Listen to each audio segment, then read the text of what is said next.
Hola, muy buenas a todos. Hoy vamos a hablar sobre baterías de litio, cómo comprobar la resistencia interna, pero esta fórmula puede valer para todos los tipos de las baterías de litio y de ácido. Cada vez más entran en nuestra vida cotidiana las baterías. Las baterías se usan en todo, en aspiradoras, en móviles, en patinetes, en motos, en vehículos eléctricos, etcétera. Hay una lista muy larga. Hay mucha variedad de todos los tipos de las baterías, buenas, muy buenas, malas, regulares, y cada batería tiene su precio. Baterías usadas, que ahora se abre mercado de baterías usadas, y claro, cómo comprarlo una batería usada y cómo comprobarlo para que no te engañen. O sea, que no compras una batería mala. Hoy vamos a aprender cómo escoger la batería y calcular la resistencia interna de la batería. Para saber estado de la batería vamos a necesitar dos fórmulas, un polímetro, hay que saber usar un poco, dos bombillas de faro, una calculadora, lápiz y hoja para apuntar todos los números. Y claro, la batería. Conectamos una carga, en nuestro caso va a ser una bombilla, y comprobamos qué consumo tiene la bombilla, qué caída de tensión tiene la batería y qué resistencia interna se queda. Empezamos. Para entender el proceso os voy a recordar un poco cómo es la batería por dentro, que tiene una placa de aluminio, otra placa de cobre, está envuelta en un producto químico, depende, cada marca tiene su producto químico secreto para que se intercambian los electrones.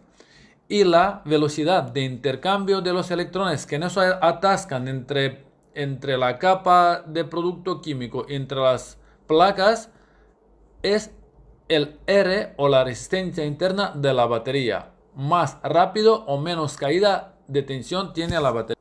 ¿Qué pasa cuando nos pasamos un poco por encima de norma máxima de carga, por ejemplo 4,2 voltios? Este producto químico se disuelve o se quema o se funde y ya la batería no vale. O al revés, si se descarga por debajo de 2,5 o 2,7, depende de fabricante, pasa lo mismo. O sea, por esto las baterías de litio son tan delicadas que hay que estar muy cuidado con estos números. Por eso hay que tenerlo mucho cuidado con los cargadores cuando se carga la batería para que no se sobrepasa el límite permitido, y tenerlo buenos BMS para que no lo permite descargarlo a mínimo, porque si no la batería ya se puede tirar. Por eso hay gente que no sabe todo esto, se cree que coger la batería, cargarlo, lo que sea, descargarlo como sea, y cuando lo ve que la batería no va, pone a la venta. Y viene uno, no sabe, se lo lleva y dice, la batería no va.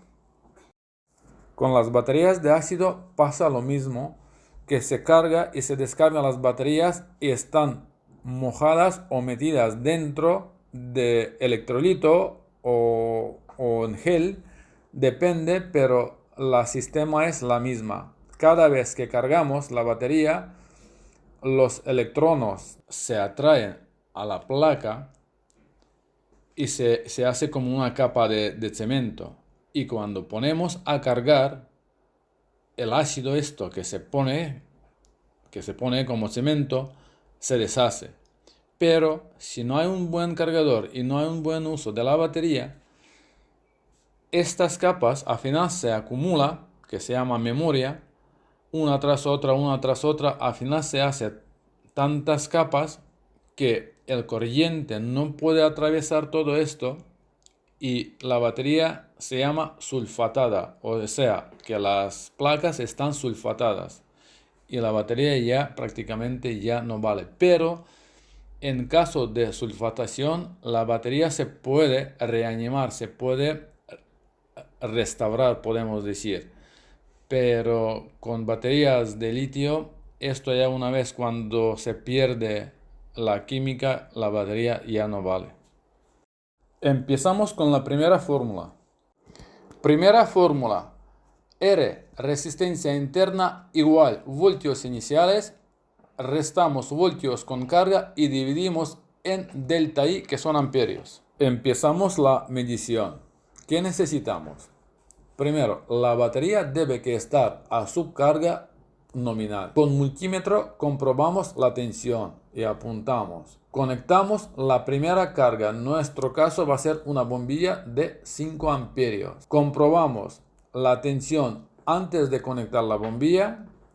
Comprobamos la tensión con la bombilla conectada y comprobamos amperios o consumo con la bombilla conectada. Esto va a ser la primera medición. Y ya tenemos voltios iniciales, tenemos voltios con carga, tenemos amperios que nos marca con la bombilla conectada, restamos los voltios que nos da, dividimos en amperios. El número que nos sale es la resistencia interna de la batería y comparamos con datasheet de la batería nueva, en caso si es buena. Si es usada, tenemos que hacerlo otra medición más. Con las baterías usadas, la fórmula suena así. R pequeño es igual, V1 restamos V2 y dividimos en delta I2, restamos delta I1. Y la esquema está aquí. Conectamos las bombillas según estas esquemas y tomamos la medición y apuntamos. El resultado que nos dado esta prueba es 0,050 miliohmios, que es muy buena batería. Como está más cerca al cero el resultado, mejor batería está o en mejor estado se encuentra.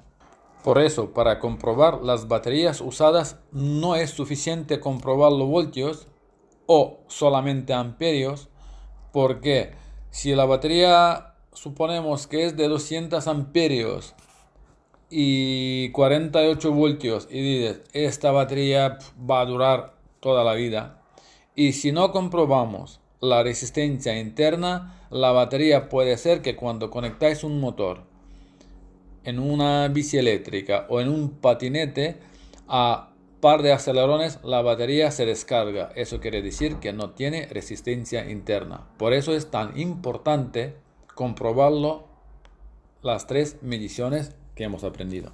Por si alguien se queda con dudas, os voy a hacer un ejemplo. Por ejemplo, una batería de 72 voltios, si conectamos un motor de 4000 vatios, que son 1,7 miliohmios, si sumamos todas las celdas. Cuando aceleramos con esta potencia, a lo mejor el pico nos va a dar sobre 100 amperios.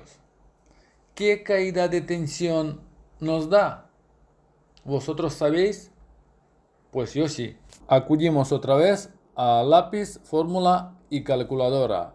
Para sacarlo la caída de tensión necesitamos la resistencia interna multiplicar por amperios consumidos.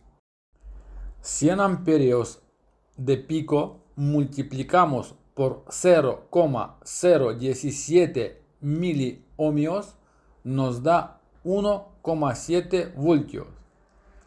Y si cogemos los voltios iniciales, 72 voltios, restamos 1,7, nos da 70,3 voltios. La batería se encuentra en perfecto estado.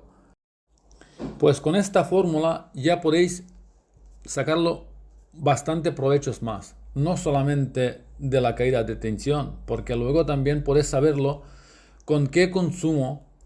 Por ejemplo, si cambiáis de 100 amperios a 50 o 30 amperios o medio velocidad, podéis saberlo y sacar los cálculos aproximados cuánto os va a durar la batería, qué descarga tendrá, cuánto queda al margen para ponerlo a cargar, y todos estos parámetros solamente con estas pequeñas pruebas. O sea, no necesitas nada más, 2 bombillas y voltímetro y amperímetro.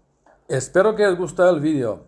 Estoy montando una batería con celdas de Nissan Leaf para una moto. Si os interesa, decírmelo y hacemos otro vídeo. Hasta la próxima.